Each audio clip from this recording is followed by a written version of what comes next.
আসছে বিজয় দিবসে যাত্রা শুরু হচ্ছে ন্যাশনাল ইকুইপমেন্ট আইডেন্টিটি রেজিস্টার বা NEIR সেবা।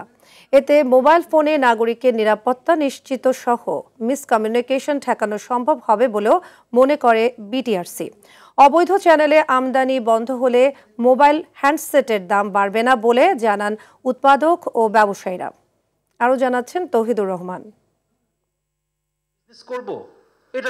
রাজধানীর একটি হোটেলে বৈধ মোবাইল হ্যান্ডসেট ব্যবহারে NEI এর গুরুত্ব বিষয়ে গোল টেবিল আলোচনা। এতে বলা হয় দেশে ব্যবহার হওয়া প্রায় অর্ধেক স্মার্ট মোবাইল হ্যান্ডসেট অবৈধভাবে আমদানি, বিশেষ করে সীমান্তের উপর থেকে নিয়ে আসা হয়। এর ফলে রাষ্ট্র বছরে অন্তত ২,০০০ কোটি টাকা রাজস্ব থেকে বঞ্চিত হচ্ছে। তাছাড়া এসব মোবাইল ফোনের মাধ্যমে দেশের বিভিন্ন প্রান্তে, বিশেষ করে সীমান্ত এলাকায় নানা অপরাধমূলক কাজ তো আছেই। আমরা সেল করতে পারছি না ওই চুরাই প্রোডাক্টের জন্য, যেটা অবাধে ঢুকছে, যেটা আমাদের বিভিন্ন ক্রাইমের সাথে জড়িত হয়ে যাচ্ছে।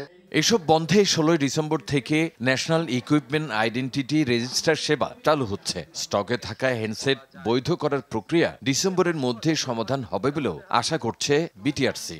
টেকনোলজি যেভাবে আমাদেরকে এমব্রেস করতে হচ্ছে, এই এমব্রেস করার মধ্য দিয়ে কিন্তু আমরা কিন্তু যে বিপদগুলো ডেকে আনছি সেগুলো থেকেও তো আমাদেরকে নিজেদেরকে প্রোটেক্ট করতে হবে আর কি। NEI নাই কথাটা ঠিক না, কিন্তু যে ফিচার দিয়ে আমি এই IMEI ট্র্যাকিং করব বা যে কাজটা আমরা চাচ্ছি ফাংশন, ওই ফাংশনটা নেওয়া হয় নাই আর কি, সেটাই আমরা নেওয়ার চেষ্টা করছি।